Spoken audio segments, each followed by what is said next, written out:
Hello আমার sweet cute বন্ধুরা, কেমন আছো তোমরা? নিশ্চয় আমার গল্প শুনে শুনে খুব সুখ নিচ্ছ আর আনন্দে আছো, তাই না? তোমাদের আনন্দ দিতেই তো আমি নিয়মিত তোমাদের জন্য নতুন নতুন গল্প নিয়ে হাজির হয়ে যাই। তো চলো, তোমরা যারা এখন আমার চ্যানেলটি সাবস্ক্রাইব করনি তারা প্লিজ প্লিজ প্লিজ আমার চ্যানেলটি সাবস্ক্রাইব করে দাও। চলো তাহলে দেরি না করে ভিডিওটি জলদি জলদি করে লাইক করো আর চ্যানেলটি সাবস্ক্রাইব করে দাও। ধন্যবাদ। দিশা ছিল খুব চঞ্চল, রাগী এবং অভিমানী মেয়ে। তবে ঈশানকে অনেক ভালোবাসতো।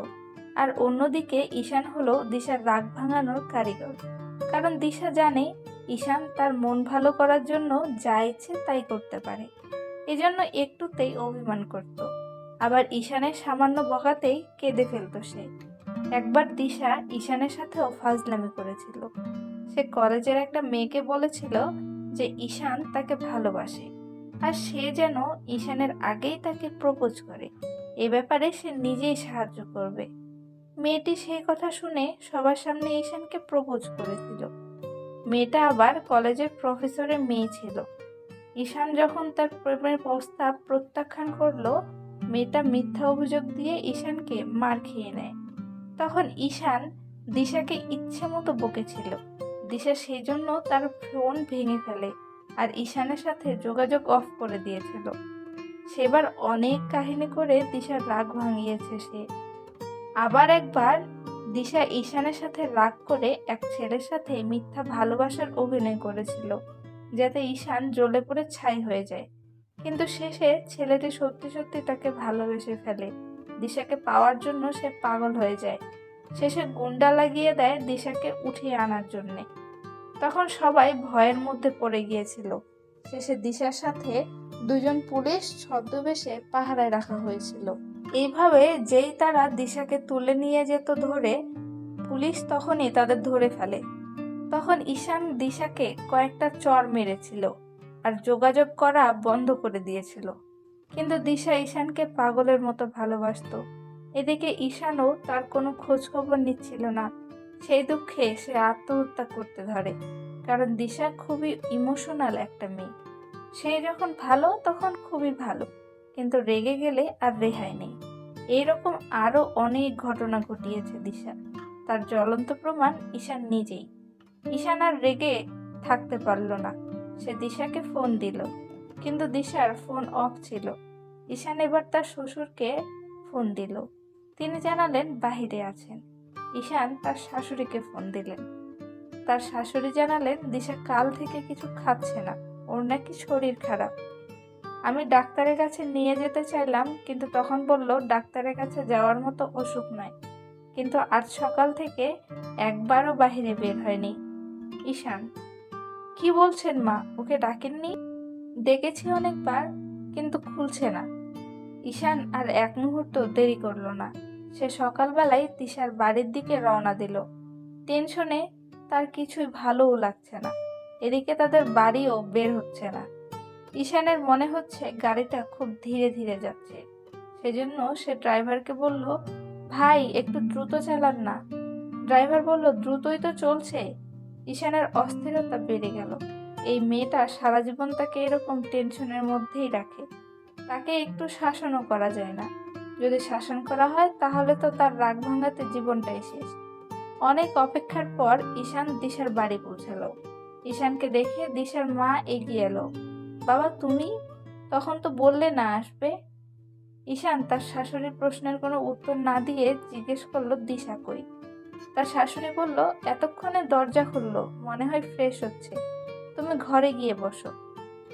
ঈশান দিশার রুমে গিয়ে বসলো, কিন্তু দিশা এখনো আসছে না কেন? এদিকে তাকে একটিবার দেখার জন্য সে পাগল হয়ে আছে। ঈশান রুমের মধ্যে পায়চারি করতে লাগলো। হঠাৎ দিশা বাথরুম থেকে বের হলো, কিন্তু দিশা ঈশানকে দেখেই দিল এক দৌড়। ঈশান চিল্লাতে লাগলো, কই যাচ্ছ? এই শোনো দিশা, প্লিজ এরকম করো না। দিশা।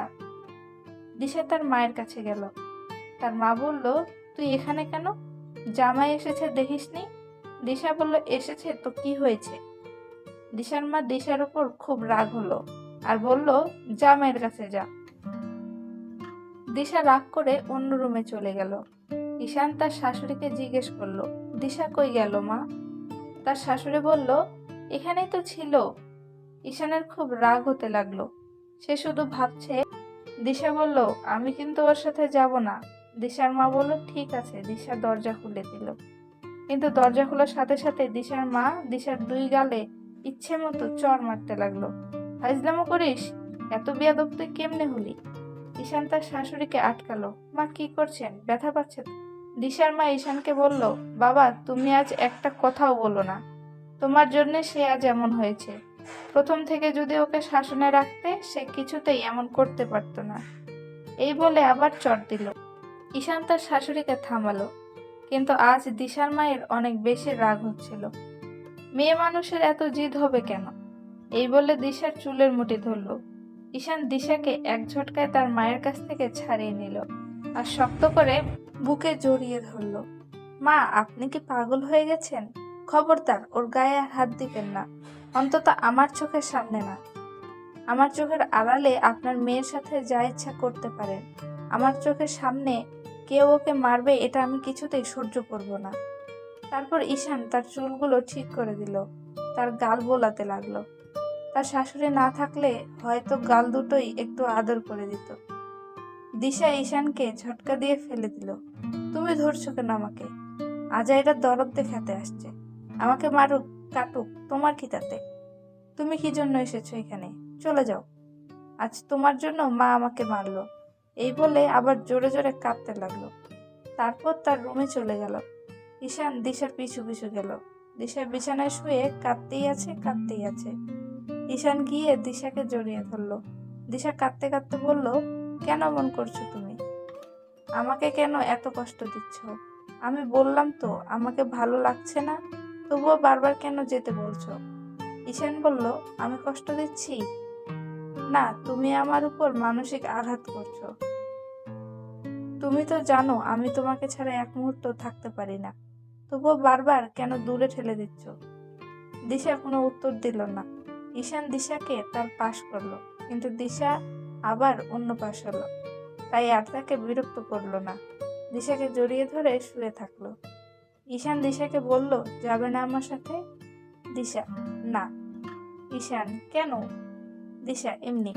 ঈশান, তাহলে কবে যাবে সেটা বলো, আমি সেই দিন তাহলে নিতে আসবো। দিশা, আমি কোনোদিনই আর যাব না। আমি আজ থেকে তোমার সাথে ব্রেকআপ করলাম। এই বলে সে ঈশানকে সরিয়ে দিল। ঈশান হাসতে লাগলো। আমরা কি এখনো বয়ফ্রেন্ড গার্লফ্রেন্ড আছি, তাই ব্রেকআপ করে দিচ্ছ? দিশা বলল, তাহলে যেটা করলে তোমার মুখ আর দেখতে হবে না, তোমার বাড়ি আর যেতে হবে না, আর তুমি জোর করে আমাকে ধরতে পারবে না, সেটা করব। ঈশান দিশার মুখে হাতে দিল আর বলল, কি বলছো এসব? এসব কথা বলা ঠিক না। ঠিক আছে, তুমি যদি আমাকে ছাড়া ভালো থাকো, তাহলে আমি আর আসবো না তোমার কাছে। তবে এসব আজে বাজে কথা কখনোই বলবে না, কারণ আমাদের মাঝে ঝগড়া হবে, রাগ থাকবে, অভিমান থাকবে, দূরত্ব থাকবে, কিন্তু কেউ কাউকে ছেড়ে যাওয়ার কথা জীবনেও ভাববো না। আমাকে যখন একটুও সহ্য হচ্ছে না, তাহলে আমি আর আসবো না। তোমার যেদিন ইচ্ছা হবে সেদিনই যেও, কোনোদিনও আর ইচ্ছা করবে না। ঈশান আর কোনো কথা বলল না। সে দিশাকে জোর করে জড়িয়ে ধরল আর বলল, এত রাগ কই থেকে আসে? রাগটা একটু কম করা যায় না? ছাড়ো আমাকে, আর আমার রাগ কখনোই কমবে না। তাই চ্যালেঞ্জ করছো? কিসের আবার চ্যালেঞ্জ? ঈশান দিশাকে বলল, আমার চোখের দিকে তাকো আর বলো, আমি চলে গেলে তুমি খুব খুশি হবে। তাহলে সত্যি বলছি, আর আসবো না কখনো। বলবো না, আজ বলতেই হবে তোমাকে। দিশা উঠে যেতে ধরলো। ঈশান তাকে আবার টেনে আনলো কাছে। আবার ধরছো কেন? তুমি আর আমাকে ধরতে পারবে না, আমি তোমাকে আর ধরতে দিব না। ঈশান ছেড়ে দিল দিশাকে। ঠিক আছে, নো ধরাধরি, নো ছাড়াছাড়ি, অনলি গোয়িং বাড়ি। এখন একটু রেডি হও দেখি, তাড়াতাড়ি চড়তে হবে গাড়ি। বউ যাবে তার শ্বশুর বাড়ি। সো নো কান্দাকান্দি, অনলি ভালোবাসাবাসি, আর বাকিটা গিয়ে বলবো বাড়ি। এখন রেডি হও তাড়াতাড়ি, করো না আর আড়ি। আমি যে তোমায় বড্ড ভালোবাসি। তোমার মা যে তোমাকে মারলো, তার জন্য very very sorry. Love you আমার জান পাখি। এখন কি তোমাকে একটু ধরতে পারি?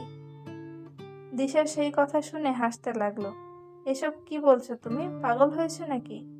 আরো বলবো? না, দরকার নেই। আমি এখন রেডি হতে যাচ্ছি।